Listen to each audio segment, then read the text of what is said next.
simply electrical signals interpreted by your brain. If we have algorithms that stimulate the right things and give it the right data, they could reprogram you in a way without you even knowing it. We call it hallucinating, right?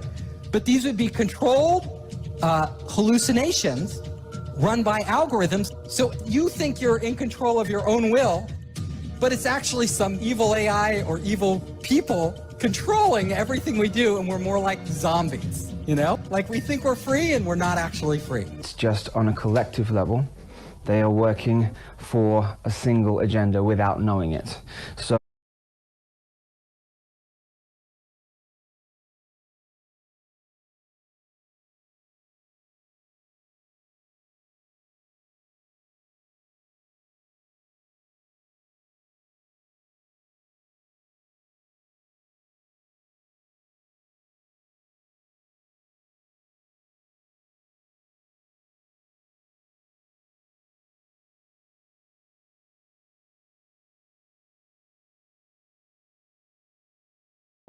if you could amass a huge amount of people with blood group B, then you could have sort of an army working for you, and each individual would be unknown that they are actually part of the collective.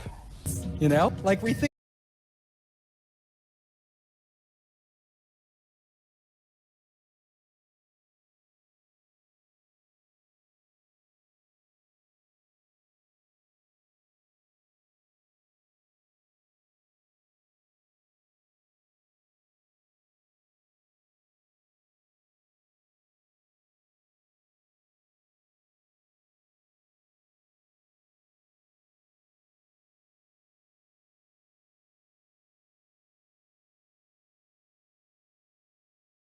We're free and we're not actually free. It is called the Sentient World Simulation. The program's aim, according to its creator, is to be a continuously running, continually updated mirror model of the entire planet, complete with billions of nodes representing every person on the Earth. Targets and mind control victims have their minds linked up for life with conscious supercomputers, which send a steady stream of bidirectional, low-frequency electromagnetic radiation to the target's brain. And what people have to realize is that these targeted individuals are basically the test stage for rolling all of this madness out to all 7 billion of us on this planet. And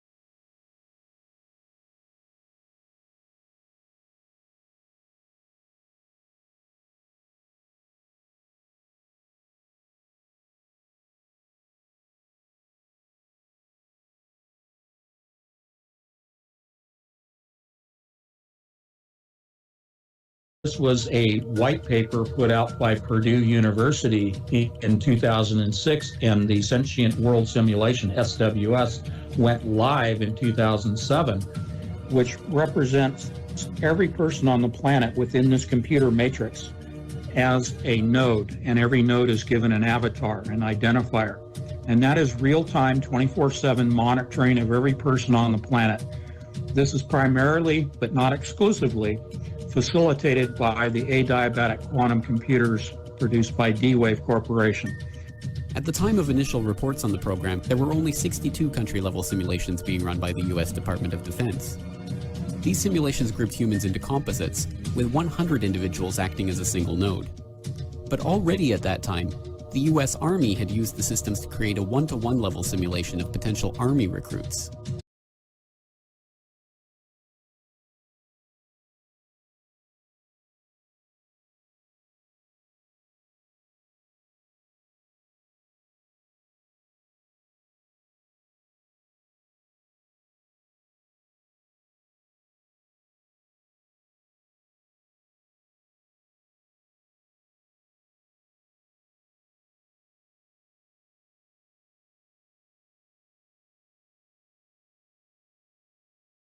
It's the stuff of a Hollywood movie, but a group of veterans has filed a lawsuit against the CIA and U.S. Army claiming that the government planted remote-controlled devices in their brains. The claims relate to a government program at the U.S. Army's Edgewood Arsenal in Maryland. The ultimate aim would be to archive enough data on each individual to be able to make a computer model of everyone on the planet. In the human genome, we have a finite in the hundreds of thousands of different genes across our species. And we mapped them out in the Human Gene Project. Well, now it's the Human Mind Project, the Global Brain Project. You know, President Obama just recently funded a whole bunch of scientists to decipher the mind. Well, our previous president, same thing, George Bush, said the same thing. They're trying to decipher every possible thought and uniqueness due to culture and language and whatnot. And the goal is to make a cognitive model or map of the victim's brain. Ultimately, the system replicates and digitizes the will, intellect, and emotions, the soul of the targets, and downloads this back into the conscious computer. Robots the smartest people. Artificial intelligence, AI. The idea is to port the software from the human brain. First, we're going to need lots of cheap, fast, parallel computers. He was referring to parallel processors, about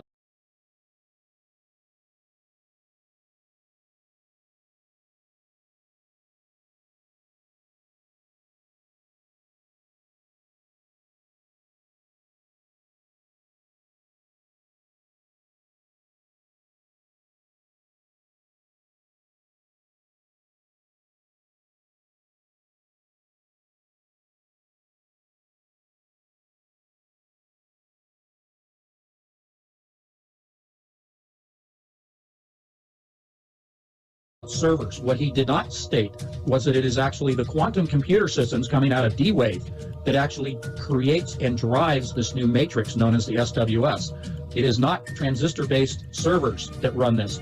They are qubits, quantum bits. It is the SWS and D-Wave that comprises this new matrix. Okay, so I believe here is where we have another mystery solved. You guys, a lot of you probably anyway, remember Dr. Roger Leir. He has since passed.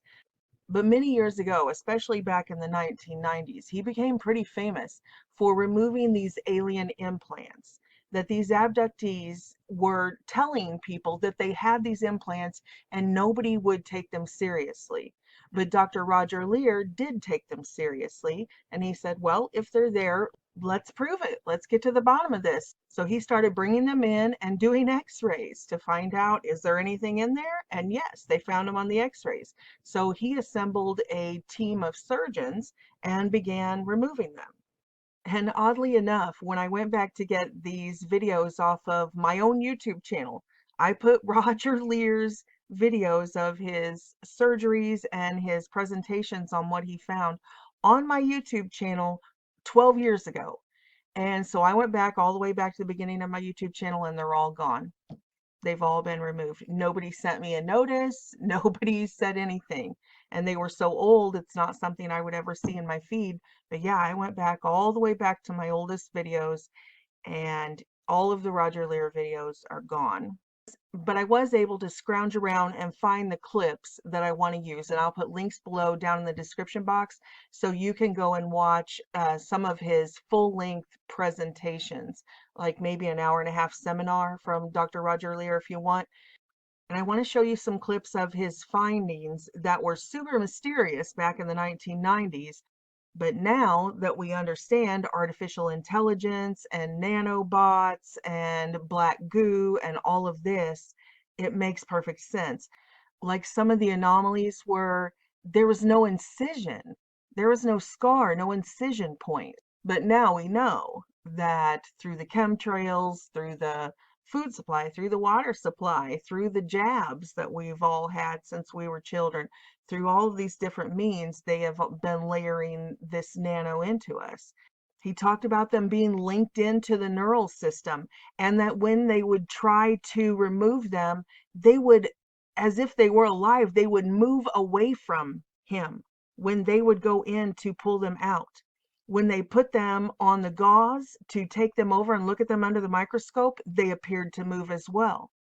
Also, many of them were solid objects on the X-ray, but when they went in and removed them, once they put them out on the gauze, they seemed to break apart as if they weren't one object. But And also, just to interject here, that they had a certain membrane, and they did actually, when they were actually, when they measured what was out, there was a certain radio frequency, and I think it was 22 hertz or something like that. But anyway, don't quote me on the hertz, but it was definitely, it was, and it wasn't that for that far away. So it was obviously, I believe that it's an interdimensional thing. So it doesn't, I mean, if another dimension is next door to you or very close to you, then you're not gonna need for it to be going that far. Do you know what I mean? So yeah. Were made of many objects. They would like disintegrate once they were removed from the body. To actually trick them into not breaking apart so that they could investigate them, they would have to store them in the patient's blood serum. Others would just start breaking apart inside the body when they started to take them out. They'd say, well, they're just so brittle or whatever. They would start to fall to pieces. Yet some of them had coatings so hard on them that the scalpel couldn't even cut through it. And some of them seemed to have the exact same properties as the FEMA whistleblower talks about with the hydrogel. So, I mean, there were some really strange anomalies back in the 1990s that nobody could make sense of.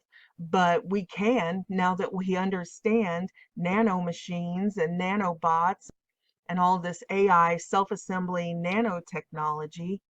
It seems crazy, but in my humble opinion, I believe that what Dr. Lear was removing from these patients is this self-assembly nanotechnology. It explains every single one of the mysteries and anomalies. I'll play a couple of clips right here. And also, these things have been, they reckon that the army is at least about 70 years ahead of us in technology, and I bet my bottom dollar that they even further than that. Through all the wars that have been going on in the Middle East, which weren't wars at all, they were just to get the first thing that the soldiers went for is the museums in Iraq, and they plundered them, and there's a lot that was missing. But they believe that Saddam Hussein and other Eastern leaders had ancient technology from Babylon and different things like that. So yeah, it's very interesting, and it just, the rabbit hole goes deeper and deeper and deeper, as it says in the Matrix. Welcome to Alice. Welcome to Wonderland, Alice. You all had breakfast? That's good. Those of you who have not eaten. Because we're going to start out by showing you a small clip of the last surgery. Now, what you're looking at is a television device that's connected to what we call a C-arm, and it actually shows you what's going on inside the body. Where you place an instrument, you can actually see what you're doing. It makes it a lot easier to remove these objects. Now, many times when you're in the tissue and you're looking at it on the television screen, you will see that the object appears to move out of the way. We don't know why this is, unless there's some kind of an electromagnetic field that forms and it's repulsed. But remember, all the surgical instruments are stainless steel, and they are supposedly not capable of interacting in a magnetic field, so it's still a bit of a mystery. Telemundo just aired a two-part, 1 hour each major program on this case, which I will go over. Here's the object after it's been removed. It's still covered with its biological coating. And we had an instrument which is essentially a microscope that was a very powerful optical microscope, and we were...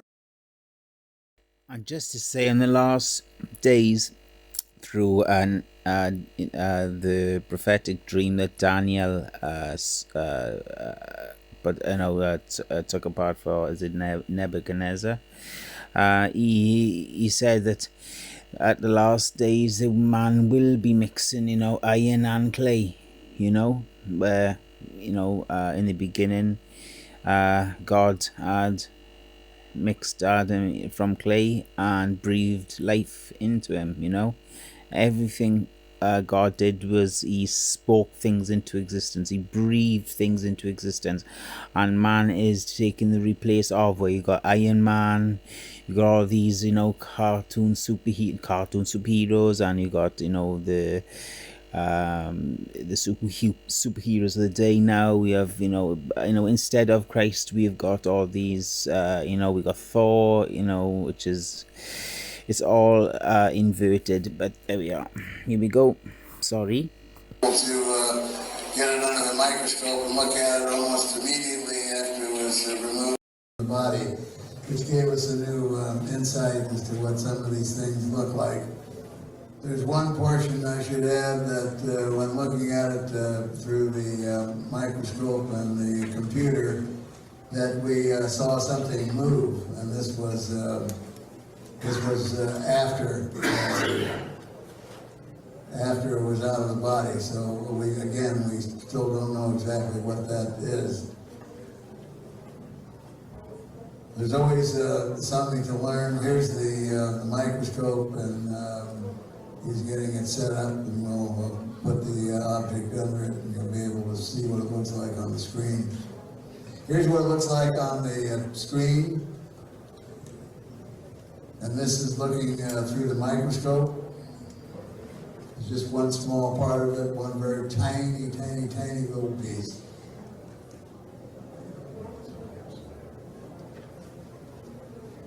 Here's another view.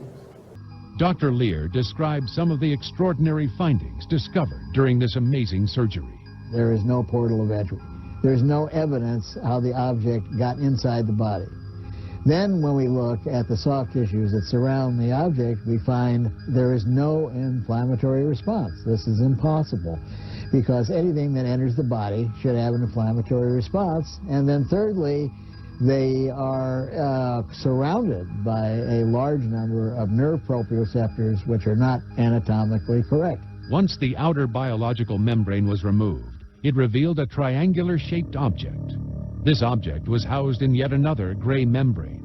Remarkably, this inner membrane could not be cut, even with a surgical scalpel. And triangles, as you know, are revered by the elites. And I remember once a demon told my father a vicious triangle. And my father said, "What? A vicious triangle? Don't you mean a vicious circle?" No, a vicious triangle. And it is quite remarkable now that we got rice-shaped chips, even smaller than that, really. Through the mainstream, we can see that, they want to put that in our hands, but we've already probably got these little things in our body ready. And there's a lot of things which I think is, the D-Wave computer has got to be, cooled to a certain temperature, like 66.66 something microtrons or whatever they call it. And ice cream, which I just ate, which I'm sorry I did, because that has got to be that cool as well to be passed through with different things. So I'm rambling. So anyway, here we go. Cases we did was emanating a radio frequency, which was verified by a friend of mine in Las Vegas, let's put it that way, who sent me a classified FCC sheet, and we found out that that frequency was broadcasting on a deep space radio frequency. Now, if that don't knock your socks off, I don't know what does. We have emissions coming from this last case too. We use a Gauss meter to detect the electromagnetic activity, and we found that we had a magnetic field of greater than 10 milligauss. Ionizing radiation, we were only able to detect the normal background radiation using a Geiger counter. And the radio emissions, again, we're at 14.749650 megahertz. I don't know yet. I haven't had enough time to find out exactly where on the band or where that is going, but we're finding out. We had emissions of RF and ELF and in the microwave bands. We have multiple witnesses who are viewing this either on TV or live, and then they signed forms stating that they were there. Now, the specimen appeared, when you looked at it as on an X-ray, as a solid unit. But yet when we went to remove it, it came out in multiple fragments. And the fragments, as in the other cases, were surrounded by this very strange type of biological coating, which we've been finding with some of the other objects. The fragments were all placed on a surgical drape, which you will see, and I had to very carefully pick these fragments up and put them in the specimen container, which contains the patient's own blood serum. And we find, again, that this biological tissue now, it just doesn't surround the metal, that it's growing from metal. And we growing from the metal.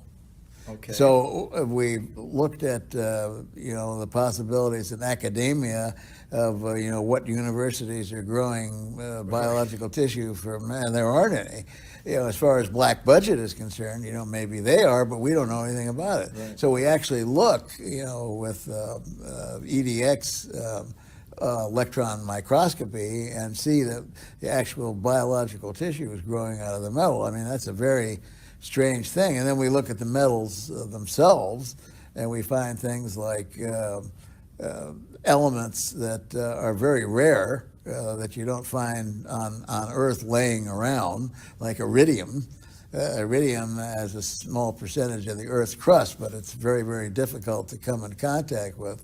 You find that in one of these objects that's in an abductee's body, in combinations with other things, structures such as nanocarbon tubes, nanocarbon fibers, orthorhombic sodium chloride crystals that are rectangular and varying in size. And you look at these things and you check not only magnetic fields but radio emissions and find that they do emit radio waves. We have something here that's a device. It's a manufactured device, and it's evidently a manufactured device for a specific purpose and not manufactured by our culture.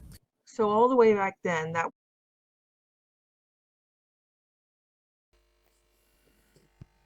And just to say that these things are now, they now come into light. I was going to say something, but I forgot.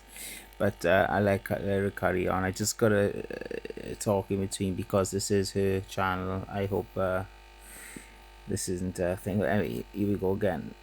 quite a mystery. What is this strange coating, and how could these implants he was taking out be neurologically meshed into the human biological tissue and all of this stuff that was a mystery back then? But now, doesn't it sound a lot like these hydrogel biosensors and the nanotechnology and all of the stuff that we see Bill and Melinda Gates working with Silicon Valley, working with the Department of Defense? So let's juxtapose some of these articles about today's technology against what Dr. Roger Leir was finding in people all those decades ago. Self-assembly is about how independent parts come together on their own to build precise things. I'm Skylar Tibbetts, and I'm the director of the Self-Assembly Lab at MIT. And this is the black goo, that we've been hearing so much about from the X-Files onwards.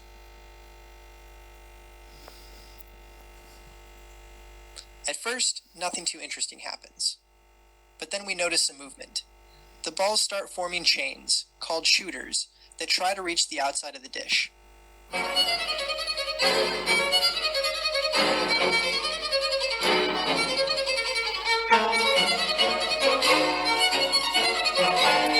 And that's on a macro scale, you know, just to show you how the self-assembling works. It's very simple technology. But on the nano scale, that's precisely what we're seeing in the Morgellons disease, that these wires, these fibers are self-assembling in the body, and our bodies are trying to push them out. Dr. Casey has taken numerous fiber samples and says they're unlike anything she's ever seen. They are not textile. They are not any known substance. Dr. Casey was amazed by the mysterious fiber on Brian's hand and decided to have it tested. She tugs on it, but the fiber holds firm. Finally, it comes loose. We took the whole plug of skin with it. Dr. Casey and her colleague, Dr. Randy Wymore, take the samples to Tulsa's crime lab. Morgellons fibers are not any known textile, cotton or rayon or nylon, not any of those. What's more, the fibers don't burn when exposed to high heat. Have you ever done a fiber that didn't vaporize completely other than the Morgellons fiber? No. Many in the medical community are nonetheless skeptical, but people who say they have Morgellons are desperate. These are silver fibers. It's not cotton. This is what the COVID Q-tip test is. You see that one down there alive? They do their own thing. Look, he's trying to grab it. He's mad. See him? This is what they put in the head.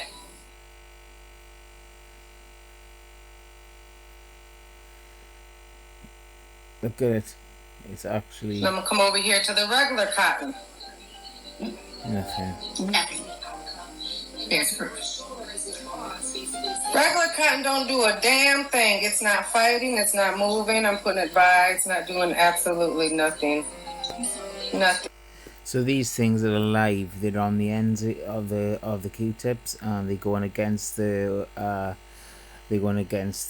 the top where, you know, ancient Egyptian hieroglyphs. They show the pictures where they'd say that they'd gone up in and they wrapping all the brain around the pliants, and they pulling it out to the brain. But is it not the fact that it could be this? This is actually the holy of holies, you know, where that's the last part where, you know, before, you know, if they damage that, they go straight into the brain, and that is where they say that is where the soul is. So, you know, nothing.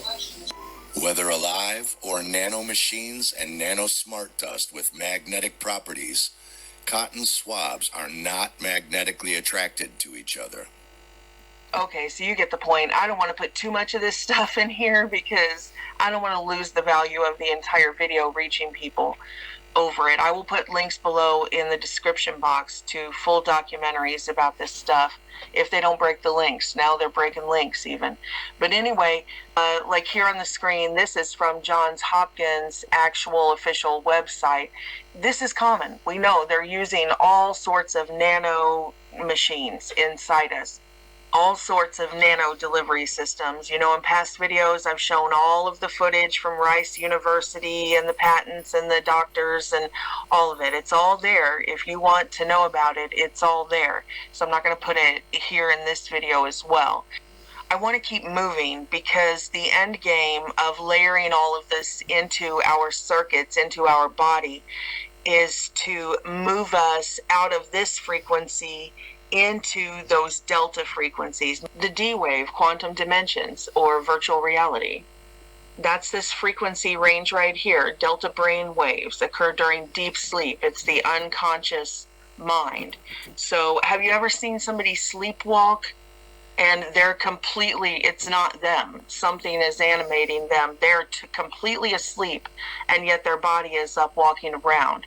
Well, that's what all of these people are seeing in the, quote, zombie apocalypse, prophetic dreams and visions from the Lord, where they see these people like shuffling around. They're like zombies. They're up and moving around, but they're not there. That's this link, this neural link, this brain link, which links in to this network of supercomputers, quantum computers, that Max Spears and people like that said they literally called the beast, and the headquarters of it was in Belgium. Now, I don't know if it's the headquarters is actually in Belgium, but we can see here in our country with Titan Point and this network of NSA, CIA, AT&T, telecommunications / supercomputer quantum computer hubs, that it is in our country. And we can also see that since the advent of COVID-19, that the tech giants have come out of the closet, and they're openly talking about using these quantum technologies, quantum dots, nanotechnologies, all of this in our lives as we move forward. That's the mark of the beast. That's what will happen. They will be, unlike the Matrix, where it shows people just laying in machines, like out of it asleep, and the computers are in there. It's, not big, giant, metallic robot machines. It's nanobot machines. So their bodies are still functional. And this whole sleepwalking phenomenon ties into what we call demonic possession, people who black out and do these crimes and do these things, and then they come back and they don't have any memory of committing these horrible crimes again.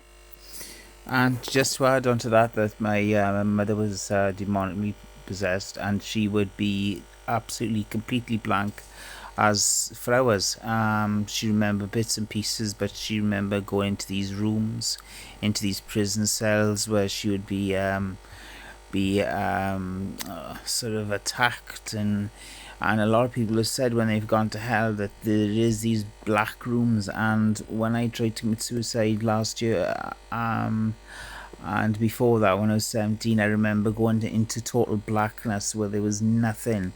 I wasn't there for long, thank the Lord, but I actually came back up. I remember pushing myself back up, and I was probably in a place where there was nothing. There was no light, there was no illumination, nothing. And when my mother was possessed, she showed evidence of extra strength, which once I get things up and running on my channel, I'll start explaining and then start to insert these people, like you saw this guy where in America, where he ate a homeless guy's face, and he had no clothes on, and he had the police were shooting at him, or other people the same way, and it stun guns and nothing would get him down. No tranquilizer would knock him out. And the same with my mother, she was throwing policemen around like if they were nothing. And remember, those only smally built, and it said, it was Legion, or legions, we remember that, and that can be thousands of disembodied spirits in one body. This goes on and on and on, but and this is the mark of the beast. And there's one woman, I think today was it, that was on The View, or a couple of days ago, where she said that why shouldn't why isn't it made mandatory that people should start having the shots? Their freedom should be taken away. They shouldn't be going to theatres. They shouldn't be going to pubs or clubs, or being a part of society. And I think that if you don't want these shots, and don't want to be these things happen to you, where you don't want to be magnetized, where should we say the insertion line is, and actually on the right hand glows in a black light. So everything is making sense, where ministers 100 years ago couldn't make head or tail, but today things are coming to alignment with God's word. So I think, should we play a little bit more, or should we leave it there? Manchurian Candidate. This also ties into the alien abduction phenomenon with the missing time, where people go and do something and they don't have any memory of it. And that's actually as well alien abductions, where you miss time. And but MUFON, this is the kicker. They found if you call upon the Lord's name, if you call upon Jesus Christ's name in the middle of an abduction, in the middle of being paralyzed, sleep paralysis, it stops. And the reason why they didn't want to tell people that they're supposed to be all transparent in these UFO communities, these researchers, but they said that we would be looked upon as crazy But then there's them talking about flying saucers and, in the sky and, these alien abductions and that. But yet they hold back that the name of Christ actually stops all this. And it's shocking to me that that people just don't believe, and that, as it says in the last days, there will be a big deception. There will be famines, and famines of what? The truth. It will be harder and harder to find ministers that do speak, Bible believing gospel truths, and there will be more of wolves in sheep's clothing that will be out there that will be preaching a gospel that isn't the gospel of Jesus Christ. So it's what most would commonly call sleepwalking. But like I talked about in part 1 of Titan Point, this is also what's commonly reported in the phenomenon called Missing 411. The compilation of books by David Paulides that talk about these strange cases. And this doesn't account for all of the cases. There are multiple things going on. But there's a huge section of those cases where people just seem to go unconscious or subconscious, and they just walk off, and they're told to go to a particular area, and they do strange things, usually the same things. They take their shoes off, they remove their clothes, and some of these people, when they get to that place, someone is there to meet them, and unfortunately those people are usually never seen again.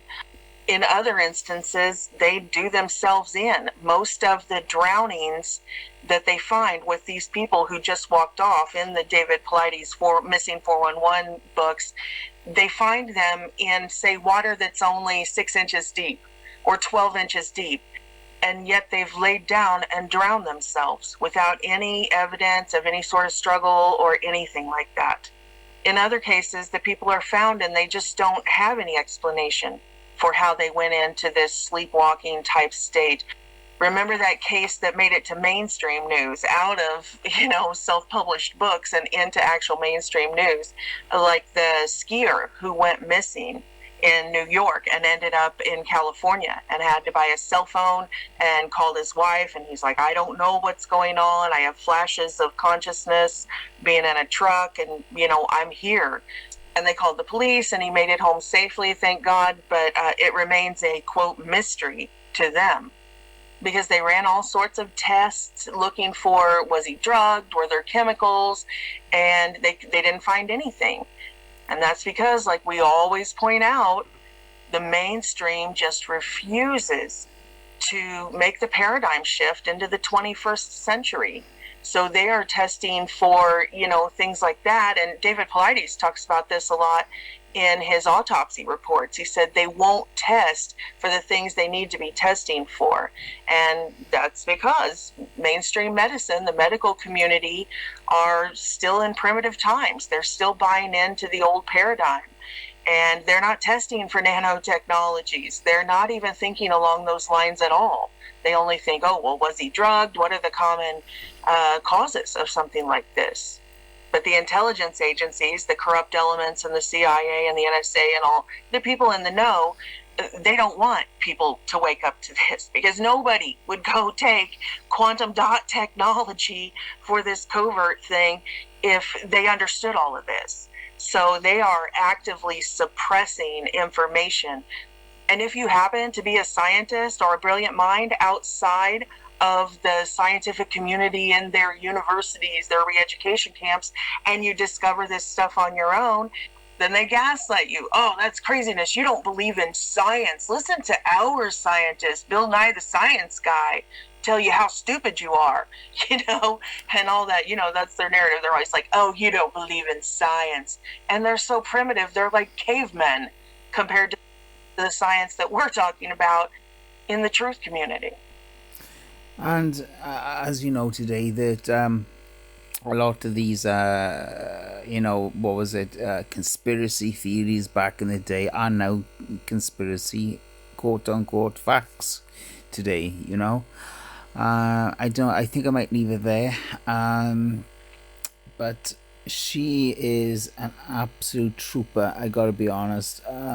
Extreme reality check. She's had her own problems on her own channel. She's been she's been stopped quite a lot on her channel. She's had where she had to go on to D-Live and different platforms. So yeah, so this is one of her older clips, but unfortunately these things of today are, years ago which were conspiracy theories are now facts. They mainstream science, and well, yeah, it's getting pretty frightening out there, but stay strong, stay safe, and look after yourselves, and don't feel alone, don't feel depressed, because a lot of us, we're all in the same boat here, and don't give in to the pressures of society, so see what else she's got on, and if it just goes on to something else, I'll just stop the video there. Okay. But being gaslighted is a small price to pay, because some of these whistleblowers paid with their life. Like at the beginning of my optogenetics video, I mentioned a couple people like CEO Erin Valenti, who was brilliant and ran her own tech company, and she went to a Silicon Valley seminar conference, and after the conference she called her family ranting, saying, it's the Matrix, they're trying to put us all in the Matrix, talking about exactly what we're talking about here. And her family thought she was crazy. They thought she was having a psychotic break, and before she could get on an airplane and make it out of Silicon Valley, she was found dead in her car. And this is just another example, one of those instances like the skier in New York, that to the mainstream, to the people who refuse to join the paradigm shift, it's just a mystery. It's so mysterious. I just thought of something now. Do you remember a few years ago there was a guy that was on his way back from a trip, holiday or something, and he ran out to the airport, and then he ran up on the banking. He jumped over this big fence and ran up a banking and never was saw again. That comes into this kind of thing now, where she says here, that people take off their shoes and socks, or they meet at a certain point and they never saw again, and that's quite odd. Where he just he just ran out of the airport and was never saw again. Totally acted suspiciously, nothing beforehand, and all of a sudden he just turned and ran, left everything behind. But to those of us who don't operate in fear of ridicule, and we just move forward with life and science, these things are no mystery at all.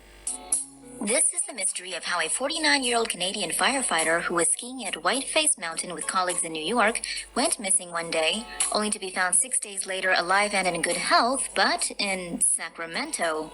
According to his friends, on February 7th, Constantinos Danny Filippidis said he wanted to go on one last ski run that day. However, that was the last time they saw him, as he never returned. So that goes on about now that they story. have, 70?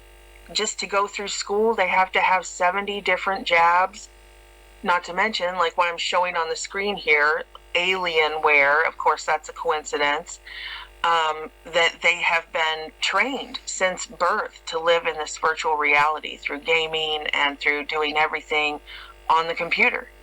In fact, I get a lot of questions from people saying, I already had the COVID test, I had the COVID swab, or I already had COVID, or I already had this. What does that mean for me?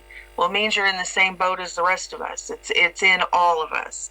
I believe that these are part of the system, the infrastructure of neuralacing us into this AI completely, but we're not quite there yet. We're not quite dead yet. And it's almost over. This is people who cannot adjust to the fact that life is not going back to normal, that they are moving us into their new normal. This is what the Bible talks about. This is biblical. And these are precursors to the mark of the beast. The mark of the beast is coming.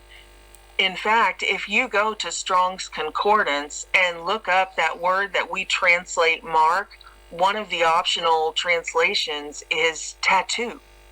And now we have this invisible quantum nanotechnology tattoo. That will be everything from our identification, holding our medical records, and this, quote, vaccine. And it's quite strange to me that these are actually, they look like exactly like fangs that are on these little pads, and they go into your, this is actually, as you can see, this is actually under a microscope, but these are actually teeth that were derived from snakes. So that's another little extra for you there. So broadcasting to us that it should be ready within a year or two.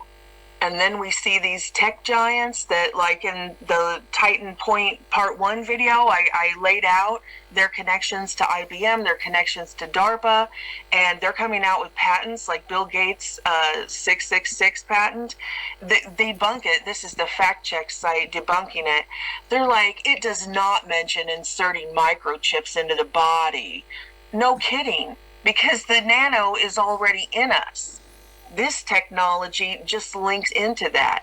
And it's odd that they use specific terms in the patent applications like non-invasive devices. And it seems to be a common practice that they've got to tell you before they do it. So it goes back to, you've got to make a decision where are you going to bend the knee, to this. Which is what Dr. Roger Lear was saying. Why are there no surgical incision points for this stuff? Because it's assembling inside us.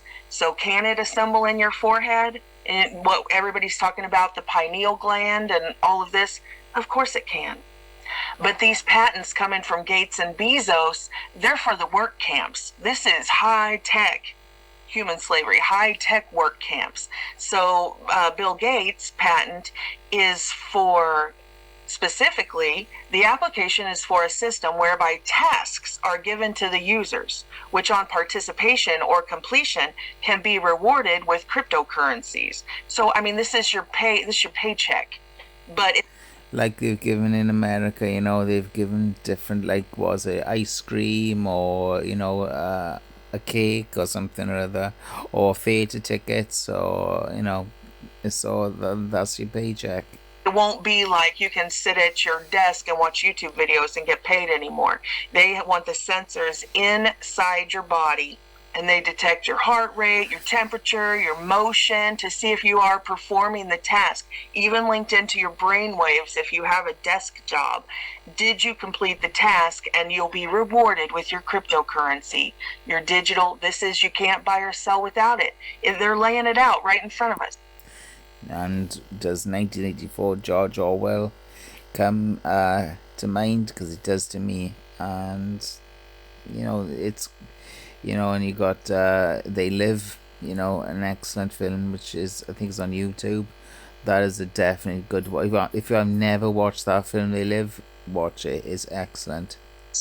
And as far as Bezos and his Amazon warehouse work camps, his patent is for the wristband that can precisely track warehouse employees, uses vibrations to nudge them. It's like, here's your shot collar, put it on, to make sure people don't go to take bathroom breaks too long and all of this. This is all work camp technology.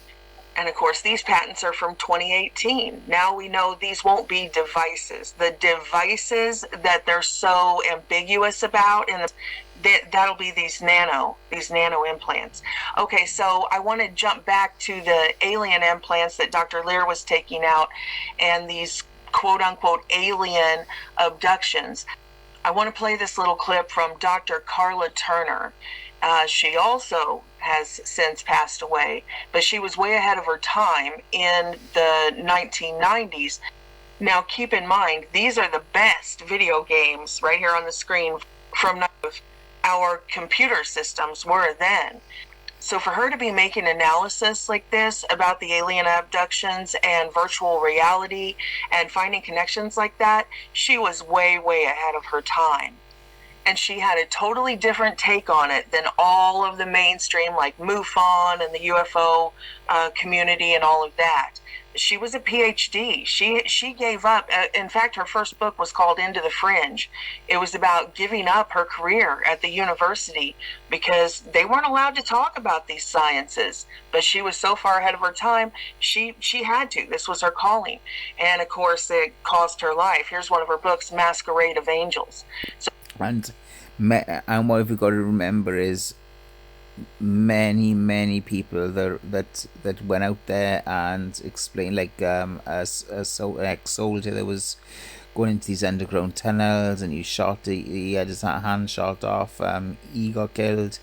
Jordan Maxwell, not Jordan Maxwell. I can't remember his name. He was on here for a bit. And a lot of these people have lost their lives, These are our modern day martyrs, and some of them didn't quite link it into the biblical side, but it is all biblical prophecy coming to light now. She was on to it decades before.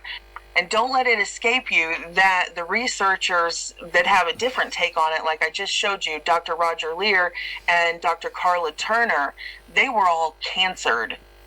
And they were replaced with plants in the UFO research community. And not just him.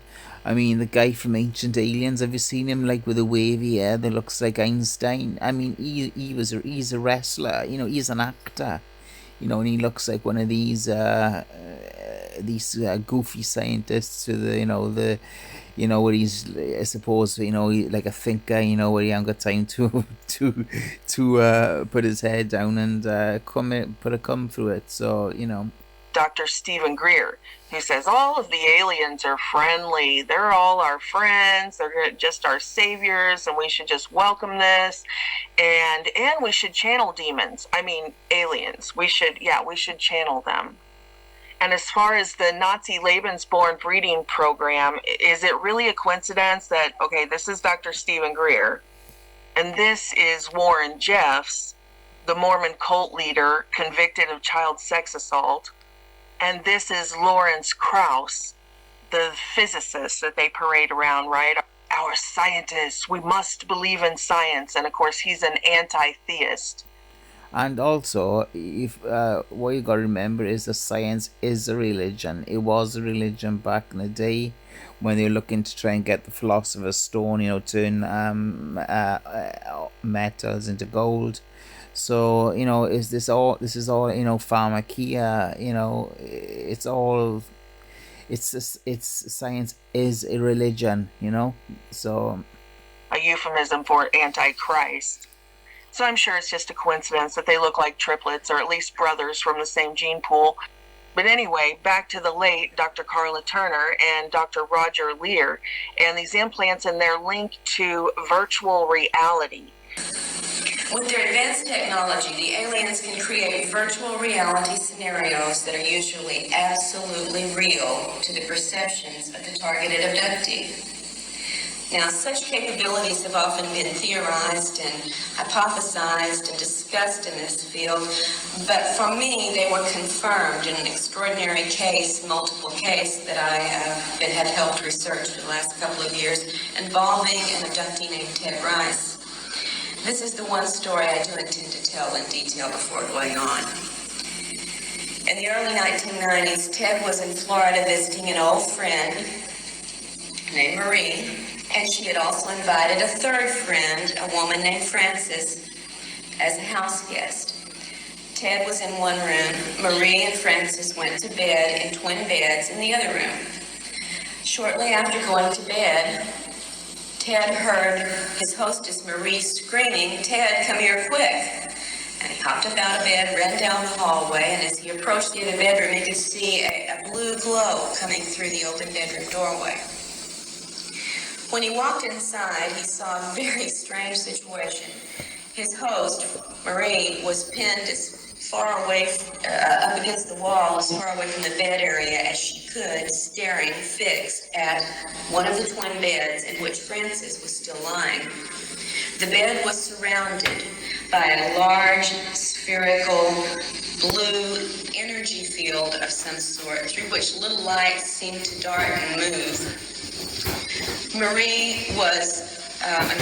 Frances was raised in a slightly raised position just as she had been starting to sit up in the bed and had been paralyzed in that position.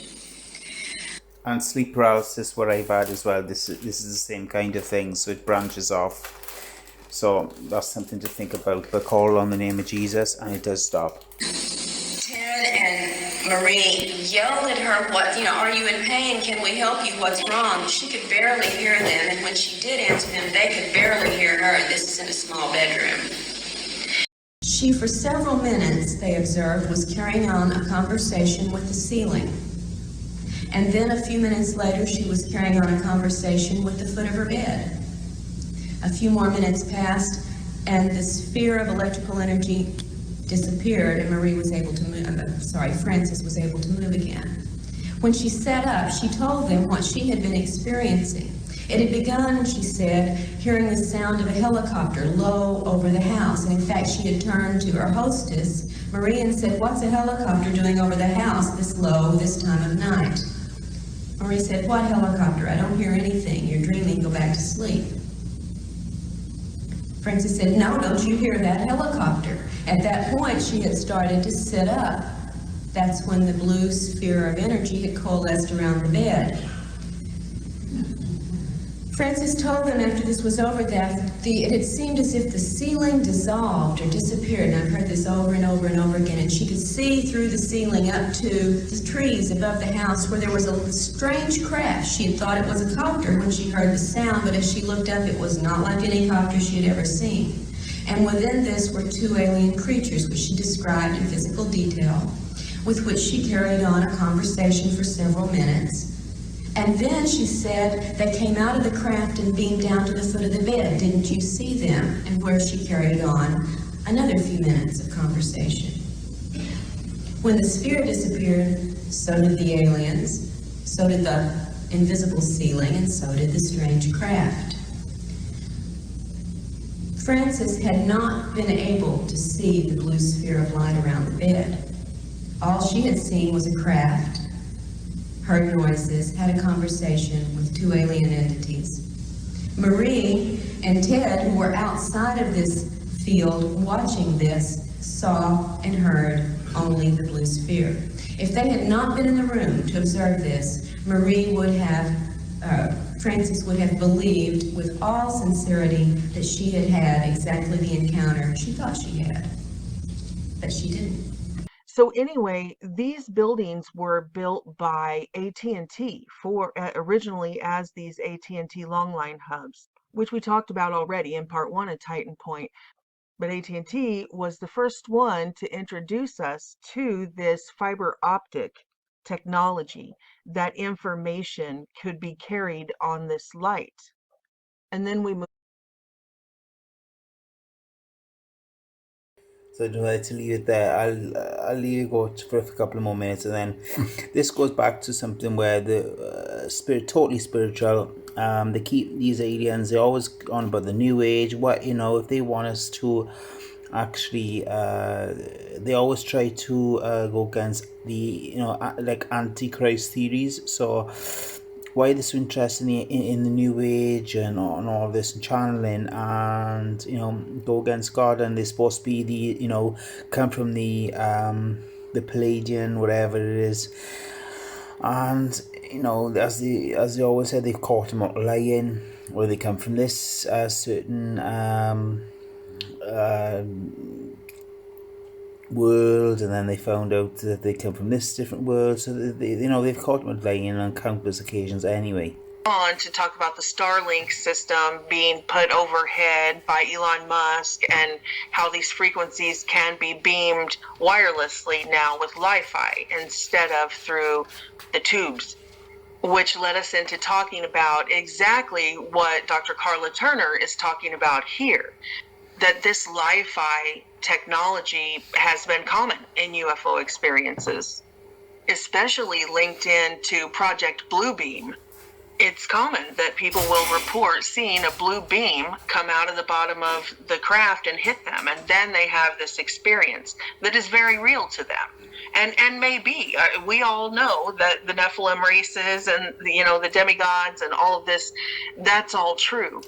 And I'm also not saying that every single encounter with these UFOs is a virtual reality encounter. There's no doubt that several of these people are actually being abducted. Some of them are taken by these cryptid humanoid species that we call aliens, these hybrids, and some of them are military abductions by this deep state, which are continuing the same types of experiments that we saw in the camps in Nazi Germany, only now they're way, way high tech. So I certainly do not deny that some of these missing time experiences are people actually being taken for a multitude of reasons. In fact, some of those, like the super soldiers, report that they'll be living their life along like normal.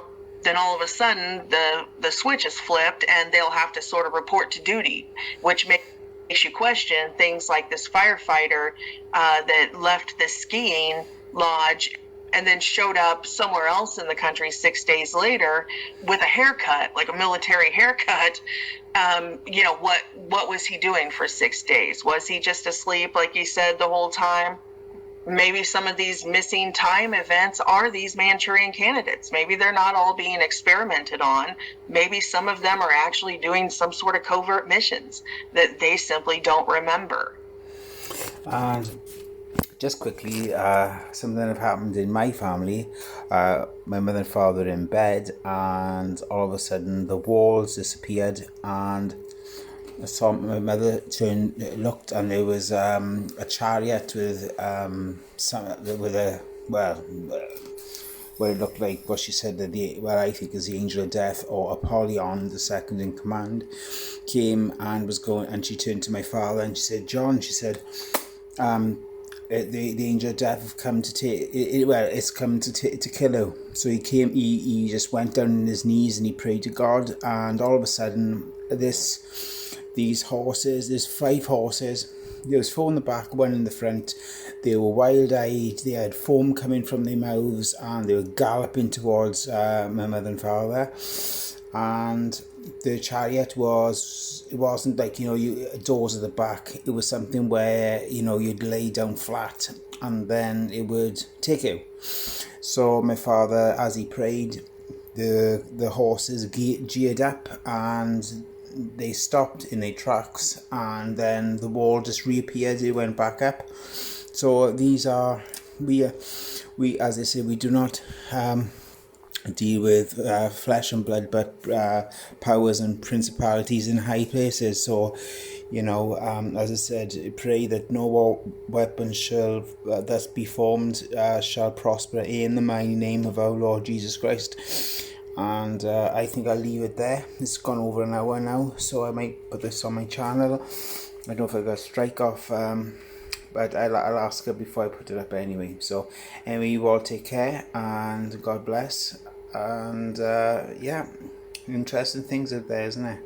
Okay, take care. Bye now. Bye bye.